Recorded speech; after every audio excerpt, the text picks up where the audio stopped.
Hello everyone, welcome to choice and PCS. Continue करते हैं दोस्तों अपने लेक्चर को पीएमएफआईएस मॉडर्न इंडियन हिस्ट्री से। और जो हम कुछ रीजंस पढ़ रहे थे कि मुगल एम्पायर क्यों डिक्लाइन हुआ, उसके कुछ और फीचर्स बाकी रह गए हैं।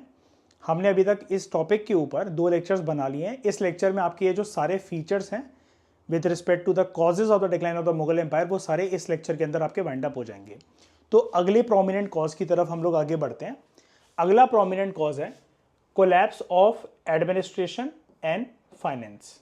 ठीक है, घुमा फिरा के राइटर वही वाली बात कर रहा है एक तरीके से, थोड़े से नए पर्सपेक्टिव के साथ, कि जो प्रशासन है वो पूरा का पूरा कोलैप्स हो गया और जो फाइनेंशियल एडमिनिस्ट्रेशन है वो बिगड़ गई।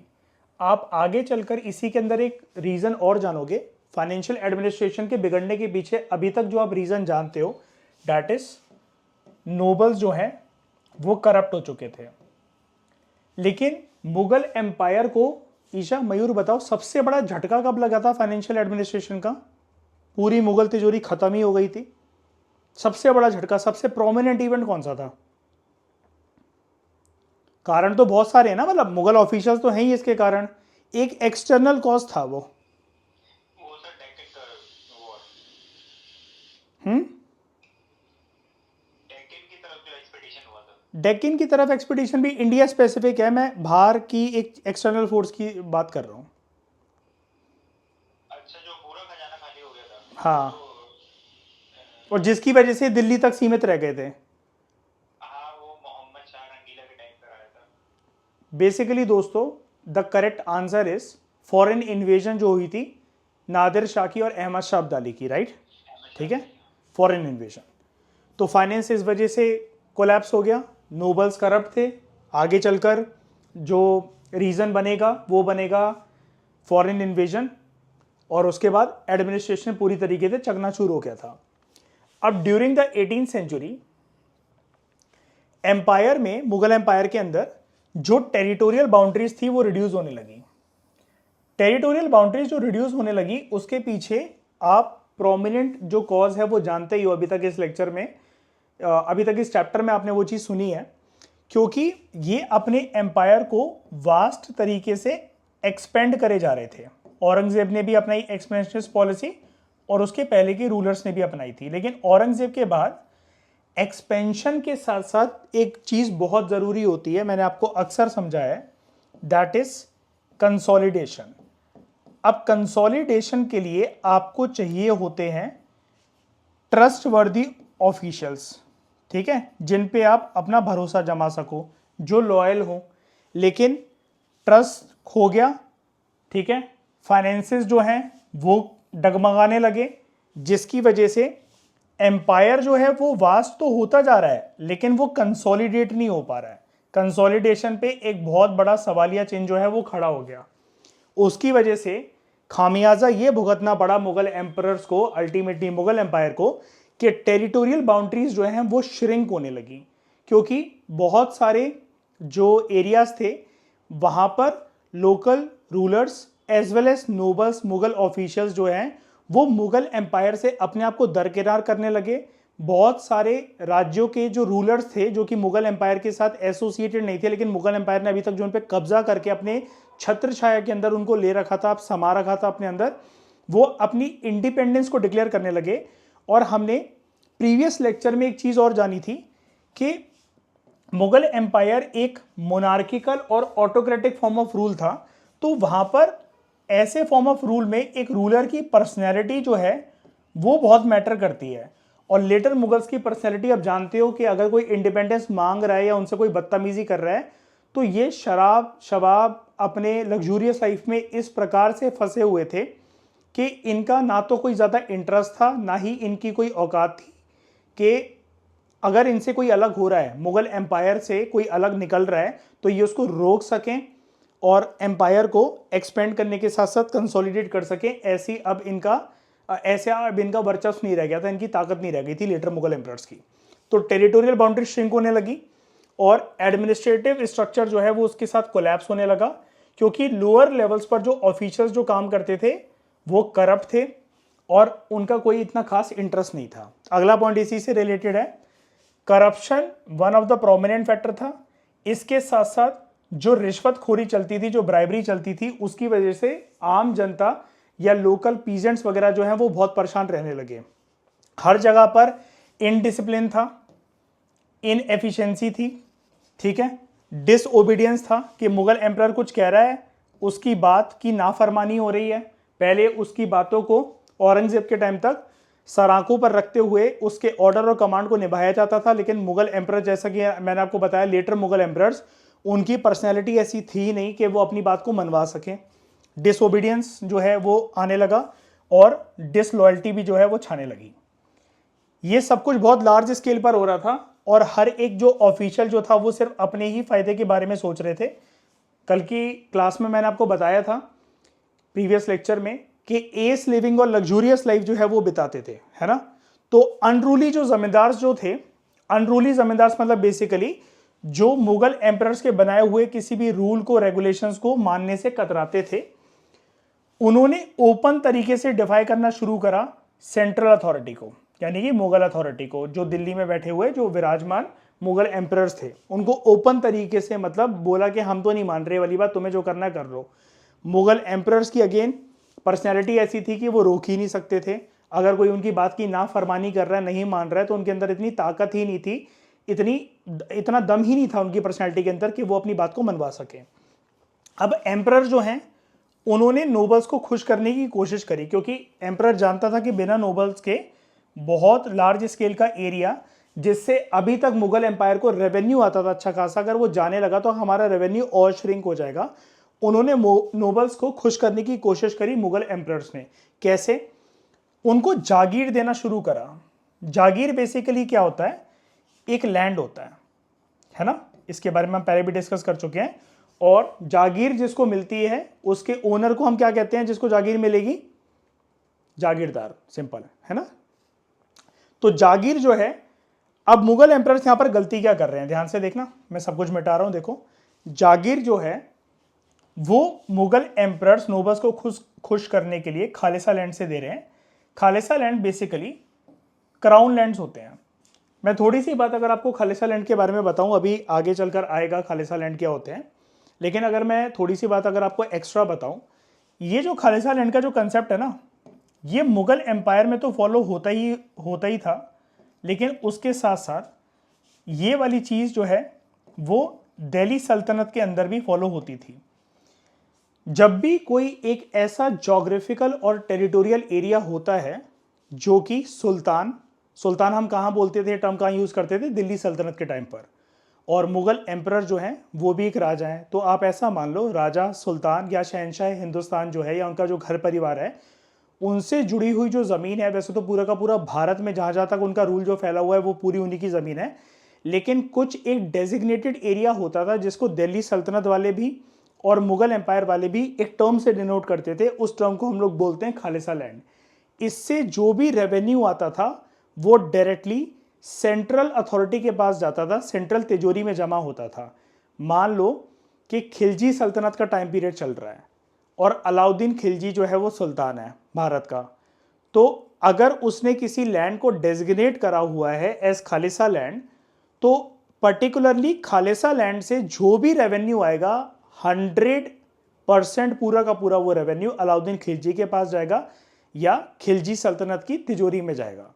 सिमिलरली मुगल एम्पायर के टाइम पर भी ये प्रथा जो है वो फॉलो होती थी, ये कस्टम फॉलो होता था कि किसी एक पर्टिकुलर लैंड को डेजिग्नेट करना। ऐसे बड़े सारे लैंड्स होते थे उनके पास जहाँ पर इनका रूल था। कुछ कुछ स्टेट्स में, कुछ कुछ रीजन्स में एक डिक्लेरेशन जो है वो इशू करी जाती थी कि ये जो लैंड है this belongs to Mughal emperor, और वहाँ से जो भी रेवेन्यू आएगा वो सेंट्रल अथॉरिटी के पास जाएगा, मुगल एम्परर के पास जाएगा, मुगल एम्पायर की तिजोरी में जमा होगा।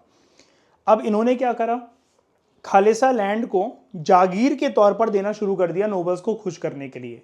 तो अल्टीमेटली होगा क्या, जो सेंट्रल फंड है ना मुगल एम्पायर का, सेंट्रल फंड मतलब जो मुगल एम्परर्स जो हैं वो सबको उससे सैलरी वगैरह देंगे।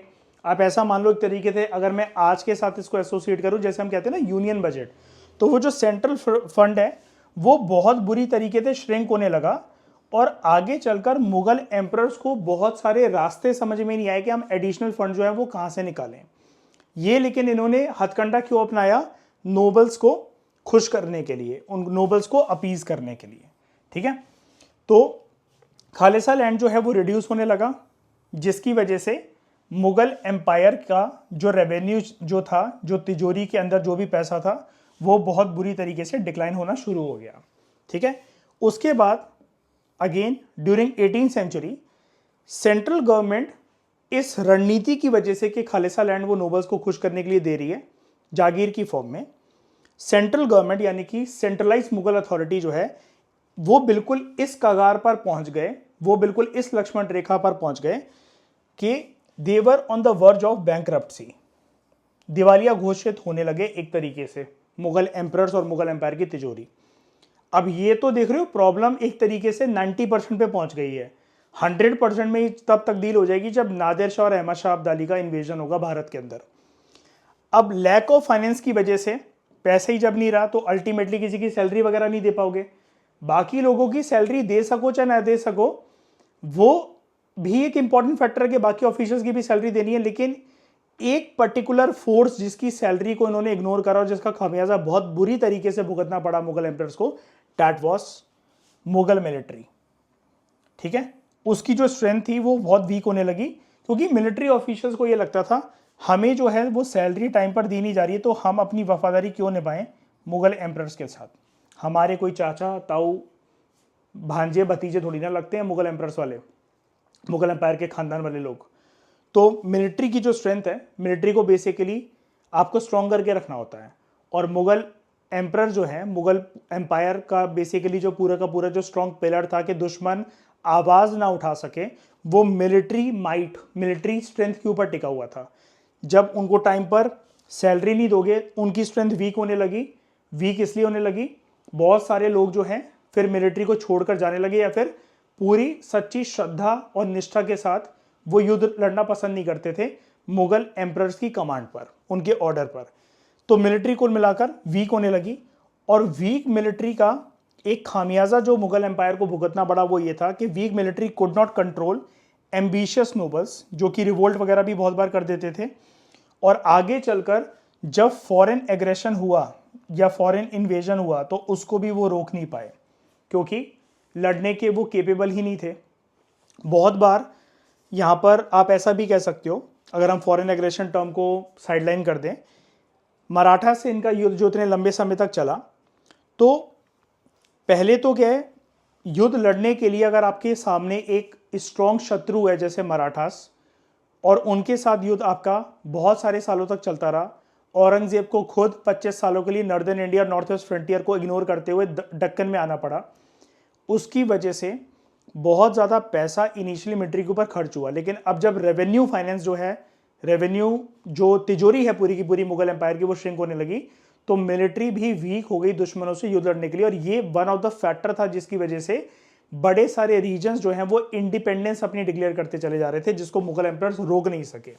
ठीक है, अगला जो प्रोमिनेंट कॉज है दैट वाज जागीरदारी क्राइसिस। अभी हमने एक पॉइंट डिस्कस करा था ऊपर कि खालिसा लैंड से, जो कि एक मुगल एम्पायर का सेंट्रलाइज लैंड होता था नोबल्स को खुश करने के लिए, वो लैंड जो है नोबल्स को दिया जाता था इन द फॉर्म ऑफ जागीर।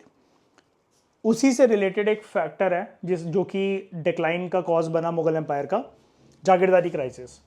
औरंगजेब ने देखो क्या करा, मुगल एम्पायर को एक्सपेंड करा दक्षिण भारत में दक्कन के अंदर। ठीक है, इसकी वजह से नोबल्स की जो संख्या थी और जागीरदारों की जो संख्या थी वो बढ़ने लगी। ठीक है, अब जागीरदार बढ़ रहे हैं लेकिन जागीर की शॉर्टेज है, और मैंने आपको प्रीवियस लेक्चर में बताया था ये जो अलग अलग ऑफिशियल्स होते थे जो कि मुगल एम्पायर के अंतर्गत काम करते थे, यहां पर ना ये कोशिश करते थे आगे चलकर लेटर मुगल एम्पायर्स क्योंकि इतने वीक थे ये, तो ये हमेशा इनकी कोशिश रहती थी कि हम अपनी पोजीशन को जो है वो हेरिडिटरी बना लें, पुश्तैनी बना लें। जबकि बहुत सारी पोस्ट जो हैं वो हेरिडिटरी नहीं होती थी, लेकिन ये हेरिडिटरी बनाने की कोशिश करते थे। कौन? मुगल ऑफिशियल्स और नोबल्स। अब प्रॉब्लम क्या है, जो जागीरदार हैं उनकी संख्या बढ़ रही है क्योंकि मुगल्स को मराठास के साथ दक्कन में युद्ध लड़ना है, लेकिन जो लैंड है, लैंड या तो कंसोलिडेशन मोड पे उतना ही रह गया, या तो वो श्रिंक हो रहा है, जितने जागीरदारों को मिलना चाहिए जागीर मिलेगी उतनी जागीर अवेलेबल नहीं है। ठीक है, जो जागीर क्या है, जो कि ऐसा लैंड जो कि असाइन करा जाता था मुगल ऑफिशियल्स को। ठीक है, इसकी वजह से क्या हुआ, एक क्राइसिस पैदा हो गया in the functioning of jagirdari system. अब जो नोबल्स हैं उनको बेसिकली अपनी बेवफाई करने का एक रीजन मिल गया towards Mughal empire and Mughal emperors, कि आप हमें दक्कन में मराठास के साथ युद्ध लड़वा रहे हो, आप वहां से रेवेन्यू कलेक्ट करवाना चाह रहे हो, आप अपने एम्पायर को एक्सपेंड करवाना चाह रहे हो, लैंड तो दो, जागीरदारी टाइटल देने से हमें क्या होता है, वो लैंड तो दो जिसको हम जागीर कहते हैं। अब मुगल एम्परर्स भी सोच में पड़ गए कि बात तो सही है, तो करे तो क्या करे। तो नोबल्स जो हैं अब यहां पर इस चीज को एक स्ट्रॉन्ग बेस बनाते हुए कि उनको मुगल एम्परर्स को डिफाई करने का एक मौका मिल गया, डिसओबीडियंस का, डिसलॉयल्टी दिखाने का एक मौका मिल गया, तो उन्होंने इसको अपना बेस बना लिया मुगल एम्परर्स के साथ बदतमीजी करने के लिए। ठीक है, तो क्राइसिस जो पैदा हुआ जागीरदारी सिस्टम के अंदर, this led to the erosion, this led to the deterioration of the political structure of the empire. अब पॉलिटिकल स्ट्रक्चर कैसे, पॉलिटिकल स्ट्रक्चर का कोलैप्स बेसिकली इन्हीं सारी फैक्टर्स की वजह से जो अभी हम यहां पर ऊपर देख रहे थे। ठीक है, करप्शन, नोबल्स की साइड से सब कुछ मैं पॉइंट बता रहा हूं, ये corruption, bribery, indiscipline, inefficiency, disobedience और डिसलॉयल्टी। ठीक है, तो इसकी वजह से बहुत सारे एरियाज जहां पर जो नोबल्स थे, इसलिए मैं आपको बता रहा था कि उन्होंने अपनी पोजीशन को हेरिडिटरी बनाने की कोशिश करी, उन्होंने अपनी पोजीशन को कंसोलिडेट करना स्टार्ट कर दिया था। इस प्रकार से विरोध पर वो उतर आए थे कि मुगल एम्परर जो हैं चाहते हुए भी उनको शांत नहीं करवा पा रहे थे, क्योंकि वो तो सिर्फ एक ही चीज बोलते थे कि सर आप हमें, मुगल एम्परर से बोलते थे कि सर आप हमें जागीरदार बना रहे हो, लेकिन हमारी जागीर कहाँ है, हमारा लैंड कहाँ है, हम रेवेन्यू निकालकर आपको देंगे कहाँ से। और उनको फिर खुश करने के लिए खालिसा लैंड से लैंड दिया जाता था। अब खालिसा लैंड को अगर आप जागीर के अंदर कन्वर्ट करोगे तो बेसिकली आपका खुद का जो सेंट्रलाइज्ड रेवेन्यू सिस्टम है वो भी कोलैप्स होगा। तो बेसिकली एक तरफ कुआं एक तरफ खाई की हालातों में एक ये विशियस साइकिल में फंस गए, एक ट्रैप में फंस गए मुगल एम्परर्स। ठीक है, जिससे बाहर निकलना आगे चलकर ऑलमोस्ट नेक्स्ट टू इम्पॉसिबल था। और जब पॉसिबल हुआ भी, कोई वफादार लोग आए भी जैसे निजाम उल मुल्क की तरह, तो उनकी कदर नहीं करी गई लेटर मुगल एम्परर्स के द्वारा। और जब एक लास्ट होप बची थी कि सब कुछ हो गया, थर्ड बैटल ऑफ पानीपत हो गया, फॉरेन इन्वेजन हो गई, एक कुछ मुगल एम्परर जो है आगे चलकर सोच रहे थे कि दोबारा से रिवाइव कर सकते हैं, कोई तो आग में थोड़ी सी चिंगारी बची होगी, तब तक ब्रिटिशर्स आ गए। ठीक है, तो मुगल एम्पायर पूरा तहस नहस हो गया था। अब जागीरदारी क्राइसिस के कॉन्सिक्वेंसेस क्या थे, इसके रिपरकशंस क्या निकले, इसके आफ्टर इफेक्ट्स क्या निकले।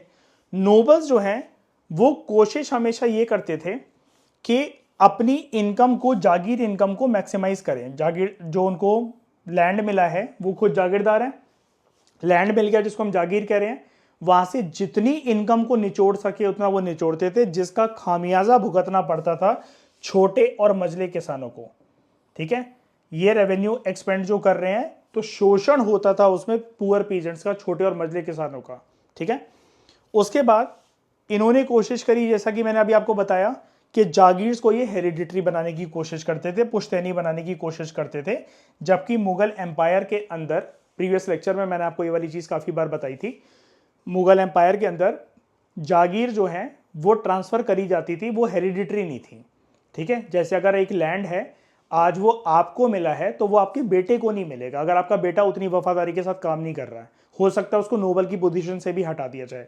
ये हेरिडिटरी नहीं था कि अगर आप किसी एक पोजीशन पर हो तो आपका बेटा भी सेम पोजीशन पर आकर बैठ जाएगा। औरंगजेब के टाइम तक तो ऐसा नहीं था, लेकिन लेटर मुगल्स के टाइम पर जागीर्स की दम इतनी बढ़ गई, उनका वर्चस्व इतना बढ़ गया कि मुगल एम्परर्स को वो सामने से डिसओबे कर रहे हैं कि भाई हम तो अपनी पोजीशन को, अपने लैंड को हेरिडिटरी बनाने जा रहे हैं, जो आज हमारे पास ज़मीन है अब वो हमारे बेटे को विरासत में मिलेगी। और मुगल एम्परर्स कुछ भी नहीं कर पाते थे यहाँ पर। दे टुक खालिसा लैंड्स, ठीक है, क्राउन लैंड जिसको अभी हम बोल रहे हैं, बेसिकली यहाँ से जो रेवेन्यू है वो सेंट्रल अथॉरिटी के पास जाएगा अपने एक्सपेंसेस को कवर करने के लिए, जिससे जो सेंट्रलाइज गवर्नमेंट जो थी, जो दिल्ली में बैठी जो सरकार थी, जो मुगल एम्परर्स जो थे, उनको फाइनेंशियल क्राइसिस जो है वो सहन करना पड़ा। और उसमें हमने एक one of the worst affect जो देखा, सबसे बुरा जो वक्त देखा हमने मुगल एम्पायर के कॉन्टेक्स्ट के अंदर, वो ये देखा कि मिलिट्री की जो स्ट्रेंथ है वो गिर गई, जिसकी वजह से जो मुगल एम्परर्स हैं अब वो फॉरेन एग्रेशन को भी नहीं रोक सकते हैं, मराठास के साथ युद्ध करने की स्थिति में भी नहीं है, और आगे चलकर जो भी कोई इंडिपेंडेंस मांग रहा है तो उनको देनी ही पड़ती थी। ठीक है, इसकी वजह से अगला पॉइंट वही है कि मिलिट्री स्पेंडिंग जो है वो रिड्यूस हुई।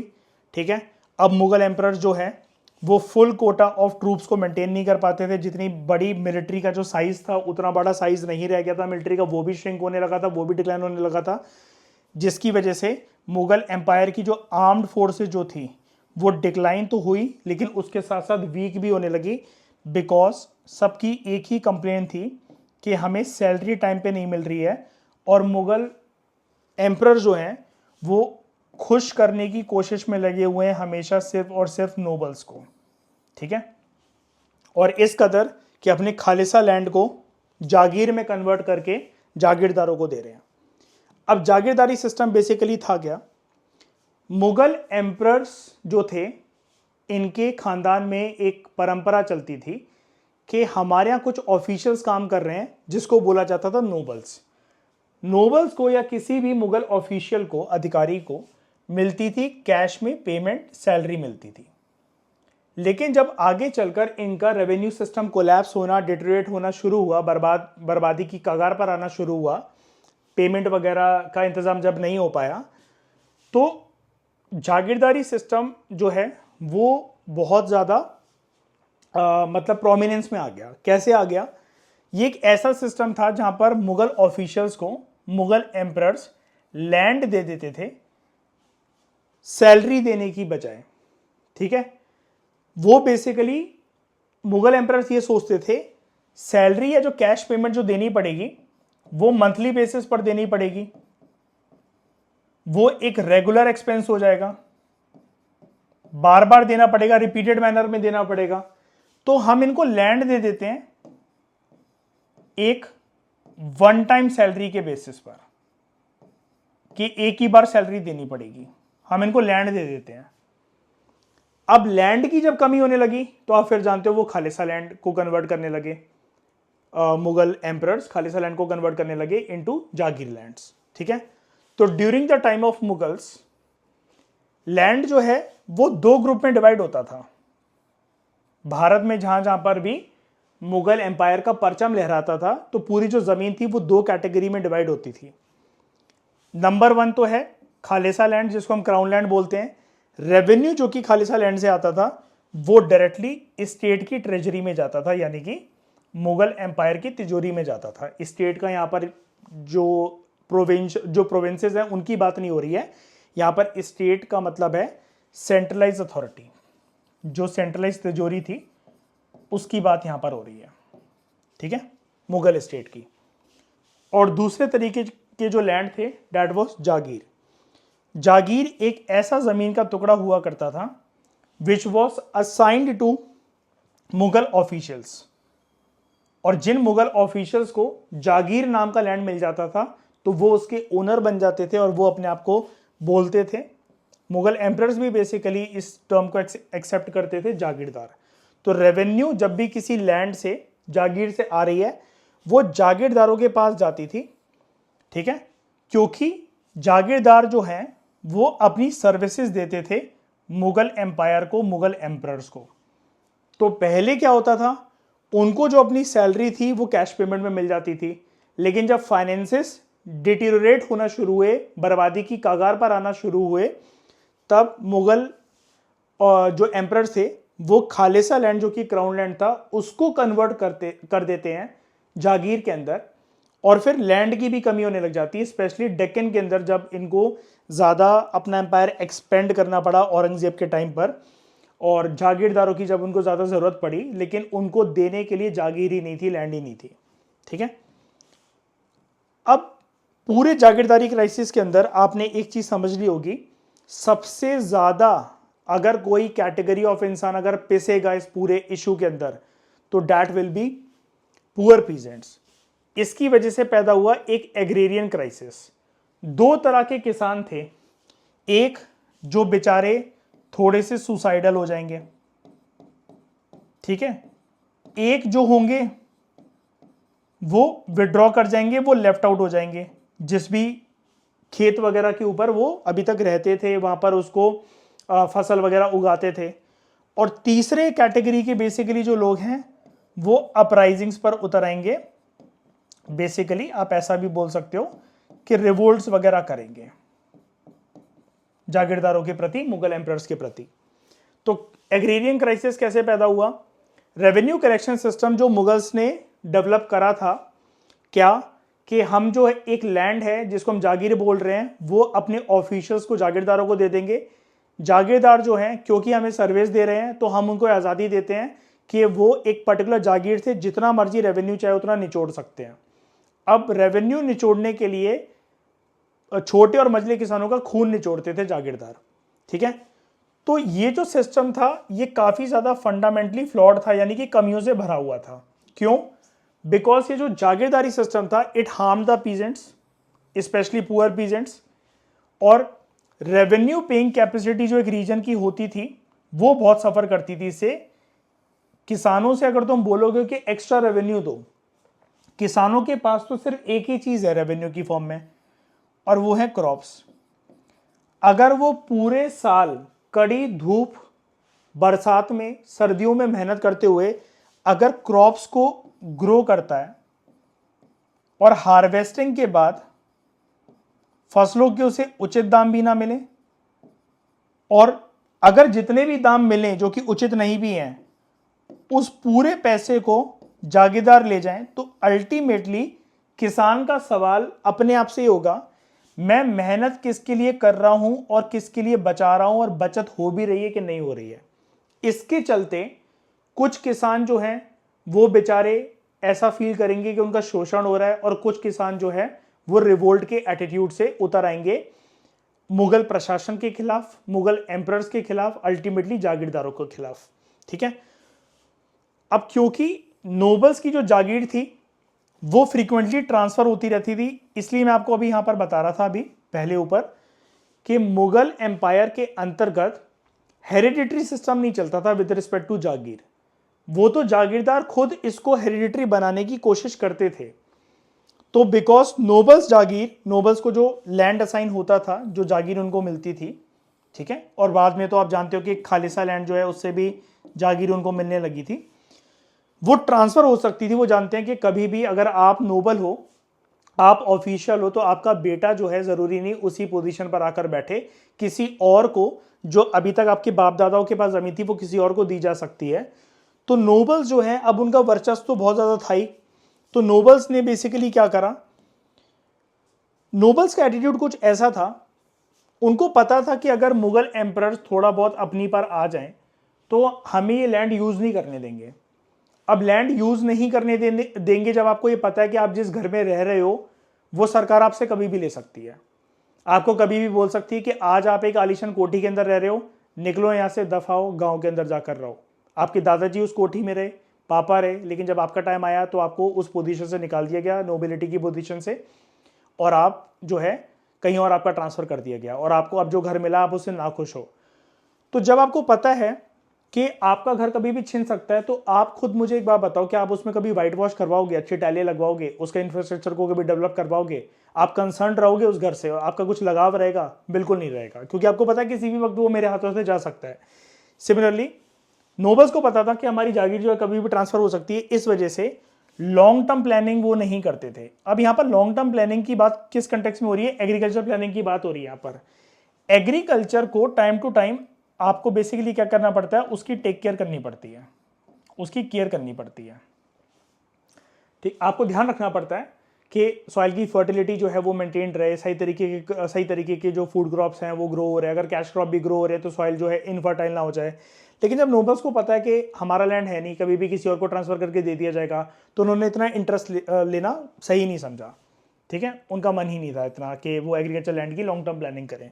उसके बाद वो ये सोचते थे कि हमें लैंड जो है वो लिमिटेड टाइम पीरियड के लिए मिला है। जैसे आपको पता है कि आप जिस एरिया में तैनात हो, किसी भी वक्त आपसे लैंड आपका छिन जाएगा, आपका कहीं पर भी ट्रांसफर हो जाएगा, तो आप ये कोशिश करोगे कि जिस जगह से आपका जो कमाई का साधन बन रहा है, तो जितना मर्जी बन रहा है आप उतना एक्सट्रैक्ट करने की मैक्सिमम पोटेंशियल के साथ उस रेवेन्यू को खींचने की कोशिश करोगे अपने पास। और इसलिए ये पीजेंट्स की कदर नहीं करते थे, क्योंकि इनको पता था लैंड हमारे पास जो है वो इम्परमानेंट नेचर का है, हमारे पास परमानेंट नेचर का नहीं है वो लैंड, तो हम जो है भले ही चाहे किसानों का, छोटे और मझले किसानों का हमें शोषण करना पड़े, लेकिन जितना रेवेन्यू एक्सट्रैक्ट हो सकता है हम उससे एक्सट्रैक्ट कर लेंगे। और इसकी वजह से हुआ क्या, जो पीजेंट्स थे कुछ कुछ ने तो आत्महत्या भी कमिट करी, कुछ कुछ जो थे वो विरोध पर उतर आए, और कुछ कुछ जो थे अपने खेतों को छोड़कर चले गए। ज़्यादातर पीजेंट जो थे वो अपने खेतों को छोड़कर चले गए, कुछ ने प्रोटेस्ट करा अगेंस्ट द एक्सप्लॉयटेशन। अब उनका प्रोटेस्ट करने के बहुत सारे तरीके थे, कुछ साइलेंट थे, कुछ वॉयलेंट थे।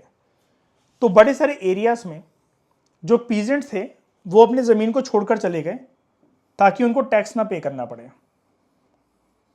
उन्होंने अपनी लैंड से भाई जयराम जी की कर ली, हमें यहाँ रहना ही नहीं है, हम टैक्स किस बात का दें, हमारी जेब में तो कुछ बच ही नहीं रहा, हमारा तो शोषण हो रहा है, हम जमींदारों से कर्जा ले लेकर अपनी फसलें उगाते हैं, हम तो एक विशियस साइकिल में फंस गए डेब्ट ट्रैप की। तो वो छोड़ के ही चले गए अपनी ज़मीनों को।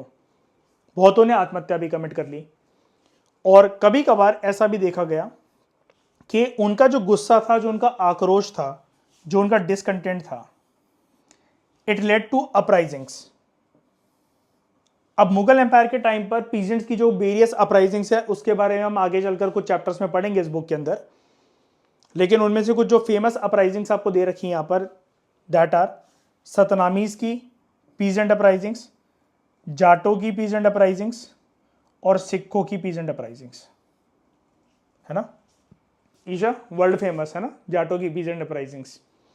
तो these revolts weakened the stability and strength of the empire. इसकी वजह से जो एक स्टेबल अभी तक एम्पायर हुआ करता था, जितनी उसकी स्ट्रेंथ थी, मिलिट्री माइट थी, वो सारी की सारी वीक होने लगी, और नोबल्स जो हैं वो अब पूरी तरीके से पावरफुल बनने की कोशिश करेंगे, हेरिडिटरी बनाने की कोशिश करेंगे जागीर को, ठीक है, जागीर लैंड्स को। और मुगल एम्परर्स को बेसिकली अब वो टॉर्चर भी करते थे, इसलिए मुगल एम्परर्स जो हैं वो मजबूर हो गए थे कि खालिसा लैंड को कन्वर्ट करें वो जागीर के अंदर। फिर कुछ एक्सटर्नल चैलेंजेस की वजह से भी मुगल एम्पायर डिक्लाइन हुआ, ठीक है। अब वो एक्सटर्नल चैलेंजेस किस फॉर्म में हमें देखने को मिलते हैं, फॉरेन इन्वेजन्स की फॉर्म में।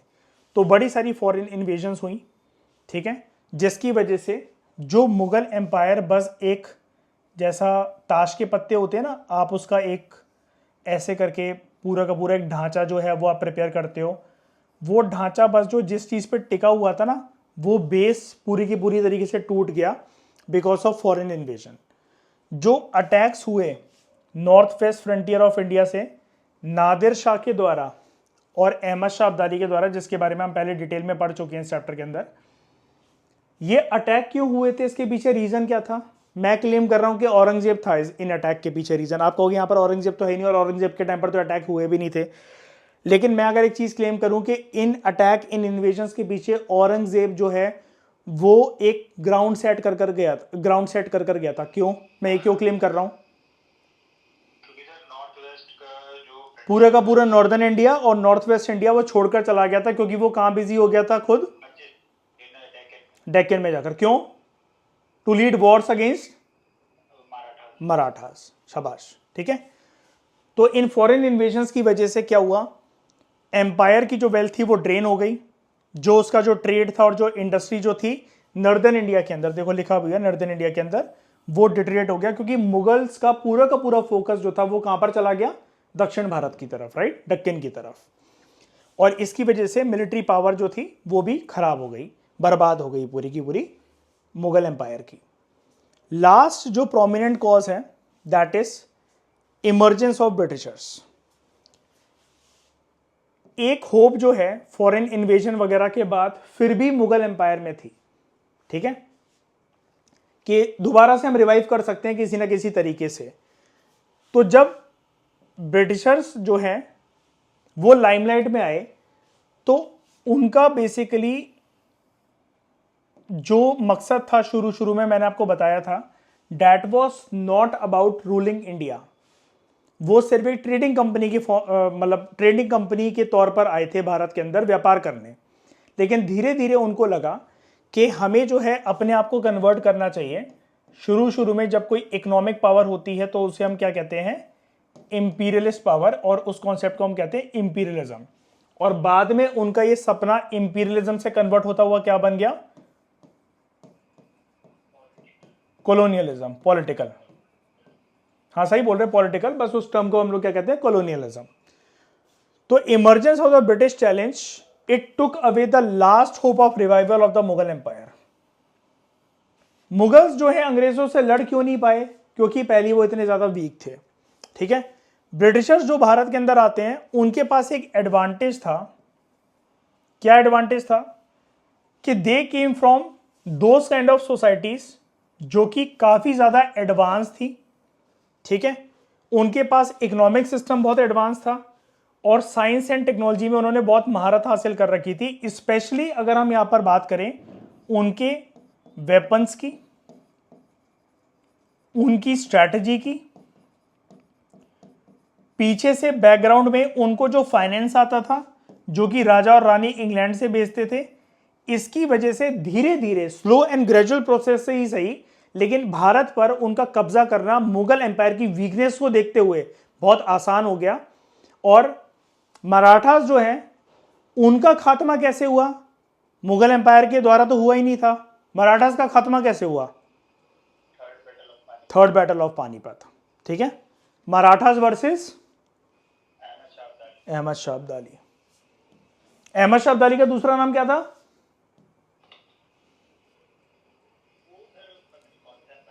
अहमद शाह दुर्रानी। ठीक है, डिफरेंट इंटरप्रिटेशंस क्या हैं? अब ये ना हिस्ट्री ऑप्शनल वालों को, या इनफैक्ट अगर मैं ऐसा कहूं कि PSIR ऑप्शनल वालों के लिए वाला कंटेंट है, आपको यहां पर कुछ स्कॉलर्स के इंटरप्रिटेशन दे रखे हैं। कुछ ये कहेंगे कि इस फैक्टर की वजह से मुगल एम्पायर डिक्लाइन हुआ, कुछ कहेंगे कि नहीं इस फैक्टर की वजह से मुगल एम्पायर डिक्लाइन हुआ। तो 2-3 पर्सपेक्टिव है, जरा हम इसको यहां पर पढ़ लेते हैं। According to a prominent historian mister Irfan Habib, Irfan Habib ji का यह मानना है मुगल एम्पायर के डिक्लाइन होने के पीछे, उसके डिटरेट होने के पीछे जो कारण था वो ये था कि जब प्रेशर बढ़ता चला गया ऑन लिमिटेड रिसोर्सेस, जैसे लैंड, मैंने आपको बताया था ना पहले भी मयूर के लैंड को स्ट्रेच नहीं कर सकते हम। ये जो खालिसा लैंड से भी एक टाइम पर जो ये बेवकूफ मुगल एम्परर्स नोबल्स को जागीर दिए जा रहे हैं, एडिशनली लैंड कहां से लेकर आएंगे? राइट ईशा? तो लिमिटेड रिसोर्सेज के ऊपर जो प्रेशर था, और यहां पर लिमिटेड रिसोर्सेज में लिख देता हूं, वैसे तो बहुत सारे थे लेकिन यहां पर प्रोमिनेंटली बात हो रही है लैंड की। इसकी वजह से जो एग्रेरियन सिस्टम जो था वो बहुत एक्सप्लॉयटेटिव बन गया था। यानी कि यहां पर जो मिस्टर इरफान हबीब जो बोलने की कोशिश कर रहे हैं वो एक तरीके से पीजेंट्स के शोषण को, जागीरदारी क्राइसिस को और नोबल्स के एटीट्यूड की बात कर रहे हैं कि this was the main factor for the decline of the Mughal empire, जिसकी वजह से अल्टीमेटली आफ्टर इफेक्ट क्या निकला? पीजेंट्स के रिवोल्ट हुए। ठीक है, जिसकी वजह से एम्पायर की जो स्टेबिलिटी है वो डिस्टर्ब हो गई। ये है opinion, view point of great historian mister Irfan Habib ji. दूसरा, मेडिवल इंडिया की बुक आती है ना, ओल्ड एनसीईआरटी भी है इन राइटर की, मिस्टर सतीश चंद्रा, है ना? तो according to mister Satish Chandra ji, crisis जो जागीरदारी सिस्टम के अंदर पैदा हुआ था, इन्होंने प्रोमिनेंटली वर्ड यूज करा जागीरदारी सिस्टम। इरफान हबीब जी जो है वो बेसिकली बोलते हैं कि लिमिटेड रिसोर्सेज के ऊपर जो प्रेशर आया, एग्रेरियन सिस्टम जो है वो एक्सप्लॉयटेटिव बन गया, जिसकी वजह से पीजेंट रिवोल्ट्स हुए, उसकी वजह से एम्पायर की स्टेबिलिटी जो है वो डगमगाई। सतीश चंद्रा जी अपनी बुक के अंदर, या फिर आप ऐसा कह लो कि अपने व्यू पॉइंट के अंदर, वो एक पर्टिकुलर फैक्टर का नाम देते हैं, crisis in the jagirdari system was the main factor, it was the basic reason for the downfall of the Mughal empire. ठीक है, और तीसरे फैक्टर में, तीसरे व्यू पॉइंट में, यहां पर हमारे पास कोई अथॉरिटी का नाम नहीं है, वो बेसिकली बुक को कोट कर रखा है। यहां पर बुक का नाम है the new Cambridge history of India. The new Cambridge history of India जो ये टेक्स्ट है, ये डिसएग्री करता है इरफान हबीब जी के व्यू से। इरफान हबीब जी ने क्या बोला था? लिमिटेड रिसोर्सेज जो है उनके ऊपर प्रेशर आया था, जिसकी वजह से एग्रेरियन सिस्टम जो है वो एक्सप्लॉयटेटिव बना था, जिसका आफ्टर इफेक्ट निकला था कि छोटे और मझले किसानों ने, हर प्रकार के किसानों ने रिवोल्ट करना स्टार्ट करा था। कुछ का शांतिपूर्वक था और कुछ का रेबेलियस था, रिवोल्ट्स और अपराइजिंग की फॉर्म में था। जैसे अभी हमने पढ़ा सिखों का रिवोल्ट, जाटों का रिवोल्ट और सतनामीज का रिवोल्ट, ठीक है। लेकिन the new Cambridge history of India का जो टेक्स्ट है वो इरफान हबीब जी के इस व्यू पॉइंट से डिसएग्री करता है। According to the new Cambridge history of India text, उनका यह मानना है इस बुक का कि मुगल डिक्लाइन के पीछे जो प्रोमिनेंट कारण था वो था मुगल एम्पायर की सक्सेस। ये अलग ही व्यू पॉइंट है। कह रहा है कि मुगल एम्पायर की सक्सेस ही उसका डिक्लाइन का कारण बना। कैसे? इस टेक्स्ट का यह मानना है, the new Cambridge history of India नाम की बुक का टेक्स्ट का, दैट मुगल एम्पायर जो है बाबर से लेकर औरंगजेब तक धीरे धीरे करके जैसे लेडर पर चढ़ा अपने टेरिटोरियल एक्सटेंशन में, ऑफिशियल्स की सैलरी जो थी वो बहुत धांसू थी, बहुत धमाकेदार थी। जो वर्चस्व था ऑफिशियल्स का, जितने एरियाज पे नंबर ऑफ ऑफिशियल्स चाहिए थे, कुल मिलाकर बहुत रईसी जो थी मुगल एम्पायर के अंदर, उसकी जो प्रेस्टीज थी, जो उसका स्ट्रॉन्ग सिस्टम था, जो बाबर से लेकर औरंगजेब तक इन्होंने आसमान की ऊंचाइयों पर पहुंचाया। जैसे कहते हैं ना हम लोग, फर्श से लेकर अर्श तक, जमीन से लेकर आसमान तक, तो वो मुगल एम्पायर की सक्सेस को दिखाता है। तो बेसिकली इस टेक्स्ट का यह मानना है, new Cambridge history of India का यह मानना है, मुगल एम्पायर की सक्सेस और प्रेस्टिजियस पोजीशन की वजह से जो जमींदार जो थे वो बहुत पावरफुल थे और उनका वर्चस्व जो है वो इतना ज्यादा हो गया था लेटर मुगल एम्परर्स के टाइम पर कि उन्होंने जब रेबेलियन अपना स्टार्ट करा अगेंस्ट मुगल एम्परर्स, तो मुगल एम्परर्स जो थे वो कंट्रोल ही नहीं कर पाए उनको, क्योंकि वो इतने दमदार थे ही नहीं। तो हु रेबेल्ड, मतलब यहां पर बात हो रही जमींदार्स की, it argues that zamindars who rebelled against the Mughals and led to their downfall, वो ऑलरेडी वेल्दी लैंड ओनर्स थे और वो कोई गरीब किसान नहीं थे, लेकिन फिर भी वो रिवोल्ट इसलिए कर रहे थे बिकॉज पैसों की गंदी भूख लग गई थी उनको। और जो पैसा उनको मुगल एम्परर से मिल रहा है, मुगल एम्पायर से सैलरी के बेसिस पर मिल रहा है, वो उनकी तमन्नाओं को, इच्छाओं को पूरा नहीं कर पा रहा है, क्योंकि उनको रईसी की आदत लग गई थी। तो जो अमीर जमींदार थे जिन्होंने रिवोल्ट करा, जिन्होंने अथॉरिटी को डिफाई करा, अपना डिसओबीडियंस शो करा, अपनी डिसलॉयल्टी शो करी, वो सक्सेसफुल और वेल्दी लोग थे, वो वेल्दी लैंड ओनर्स थे, वो वेल्दी जमींदार थे। इसलिए new Cambridge history of India का जो टेक्स्ट है वो इरफान हबीब के व्यू से डिसएग्री करता है, ठीक है। तो after the collapse of the Mughal empire बड़े सारे इंडिपेंडेंट स्टेट जो हैं वो इमर्ज हुए।